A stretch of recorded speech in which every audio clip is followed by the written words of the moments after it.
नगे च सुरेंद्रे च कौशिके पाद संस्पृशि निर्विशेष मनस्काय श्री वीरस्वामिने नमः। आर्हत वाङ्मय में कहा गया है, नमो चौबीसाय तीर्थगराणम उस भादि महावीर पज्जवसानाणम इणमेव निगंथम पावयणम सत्यम अनुत्तरम केवलम परिपुन्नम नेयाउयम संशुद्धम सल्लगत्तणम सिद्धिमग्गम मुक्तिमग्गम निज्जानमग्गम निब्बाणमग्गम अवितः मविसंधि सब दुःखपहीणमग्गम। अध्यात्म की साधना में भक्ति का भी महत्व है। शुद्ध भाव से अपने शुद्ध आराध्य के प्रति जो निर्मल भक्ति होती है वह शक्तिदायिनी बन सकती है। भक्ति में कोई दिखावा न हो, प्रदर्शन न हो, भीतर का मानो समर्पण और अत्यंत सम्मान का भाव हो, तो वह भक्ति अच्छी भक्ति हो सकती है। ठीक है, भक्ति के कुछ बाह्य रूप भी हो सकते हैं और भावों से भीतर से जो भक्ति होती है वह मूल भक्ति का प्राण तत्व होता है, ऐसा प्रतीत होता है।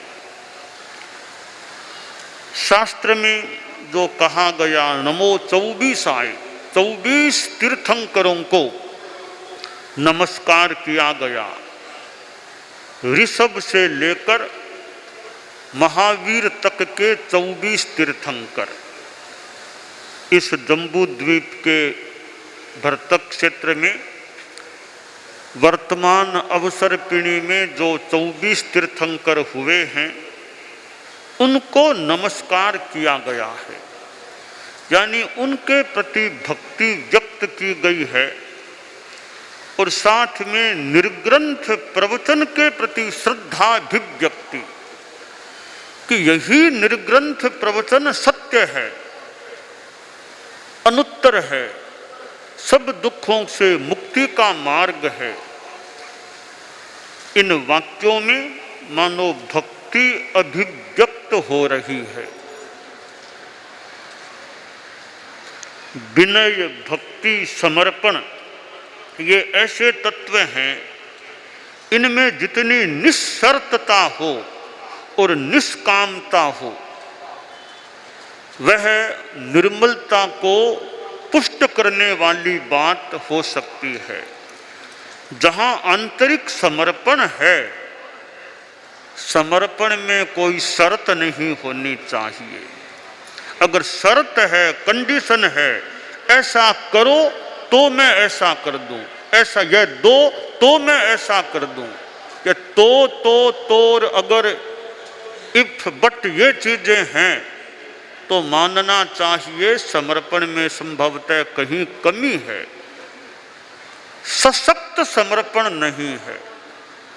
जहाँ सशक्त समर्पण है वहाँ शर्त नहीं, कोई शर्त नहीं, बस मेरा आपके प्रति समर्पण है। समर्पण दो प्रकार का होता है, एक व्यक्तिपरक समर्पण और दूसरा एक आदर्शपरक समर्पण। व्यक्तिपरक समर्पण कैसे होता है? जैसे भगवान महावीर के प्रति श्रद्धा है, ऋषभ के प्रति श्रद्धा है, अपने गुरु के प्रति या हमारे संदर्भ में देखें आचार्य भिक्षु के प्रति श्रद्धा है और आचार्य गुरुदेव तुलसी के प्रति श्रद्धा है, आचार्य महाप्रज्ञ जी के प्रति श्रद्धा है और किसी के प्रति हो सकती है। यह व्यक्तिपरक समर्पण और श्रद्धा की बात हो सकती है। दूसरी भक्ति आदर्श परख। आदर्श में व्यक्ति भी आदर्श हो सकता है कि अमुक व्यक्ति जैसा मैं बनूं, वैसा मैं बनूं, मैं भी वैसा बनूं, तो मेरा वह व्यक्ति आदर्श है, भगवान महावीर जैसा मैं बनूं। दूसरी बात है आदर्श में ही एक सिद्धांत के प्रति समर्पण। जैसे मैं त्याग व्रत के पथ पर चलूंगा, पणया वीरा महावीहिम, महान व्यक्ति या वीर व्यक्ति महान पथ के प्रति समर्पित हो जाते हैं। चारित्रात्माएं जो साधुत्व को स्वीकार कर चुके हैं, अब साधुत्व के प्रति समर्पण, तो यह एक प्रकार का सिद्धांत या आदर्श परक, तत्व परक, एक चीज के प्रति, एक आचरण के प्रति समर्पण है कि मुझे इस रास्ते पर चलना है। कुछ कठिनाई आए तो आए, मैं इस रास्ते को न छोड़ूं, ऐसा मेरा पूरा भरसक प्रयास रहे। यह पथ के प्रति, सिद्धांत के प्रति, अपने व्रत के प्रति एक समर्पण की बात हो जाती है। तो समर्पण में शक्ति होती है, भक्ति में शक्ति होती है, और भक्ति में अहंकार को छोड़ना होता है, अहंकार को विगलित करना होता है। अहंकार है वहाँ फिर वो भक्ति से कुछ विपरीत बात हो सकती है। तो ये अपने आराध्य के प्रति, जिसको आराध्य मान लिया, स्वीकार कर लिया, अब उसके प्रति निश्चल व्यक्ति, भीतरी भक्ति, बिना कोई दिखावे की भावना के भक्ति होती है, उसका महत्व होता है। अक्षय तृतीया का कल प्रसंग सामने है, और अक्षय तृतीया भगवान ऋषभ से जुड़ा हुआ दिन है, और यों तपस्या के साथ जुड़ा हुआ दिन है, वर्षी तप के साथ जुड़ा हुआ दिन है। और भगवान ऋषभ जो इस अवसर्पिणी के, इस व्रत क्षेत्र के आद्य तीर्थंकर हुए थे, आदि तीर्थंकर हुए थे, तो ऐसी वीतराग परमात्मा, उनके प्रति हमारी भक्ति, अरहतों के प्रति भक्ति। जैन शासन में नमस्कार महामंत्र अत्यंत प्रचलित है। मानो नमस्कार महामंत्र भक्ति का ही एक रूप है, जहाँ भक्ति भक्ति भक्ति बोलती है। 5 पद हैं, प्रत्येक पद का प्रारंभ नमो नमो नमो नमो से होता है। ये नमो, ये भक्ति का प्रतीक है, भक्ति है नमो, नम जाना, नमस्कार करना। हमारा मस्तक है, और फिर कोई स्वाभिमानी आदमी हो तो हर किसी के सामने यह उत्तमांग, मस्तक हमारा उत्तमांग है, यह हर किसी के सामने तो कैसे झुके। एकदम समझदार स्वाभिमानी आदमी अपना मस्तक हर किसी के सामने कैसे झुका सकता है।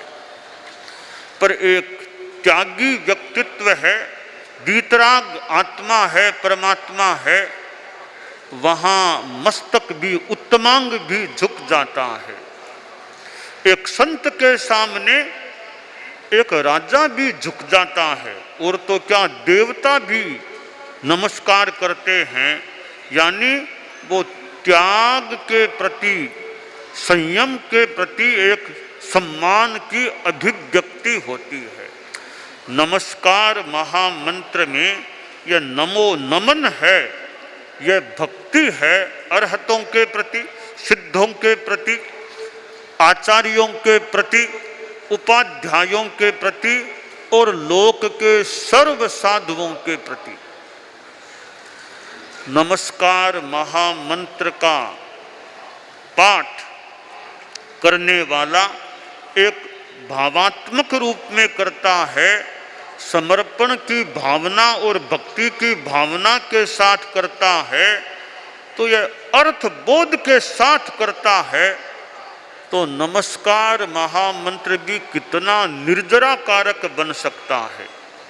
एक श्लोक है, एक को नमोकारो जिणवर वस हस्य बद्ध मानस्य संसार सायराओ तारे नरंग व नारिंगवा, कि ऋषभ से लेकर महावीर तक के तीर्थंकरों को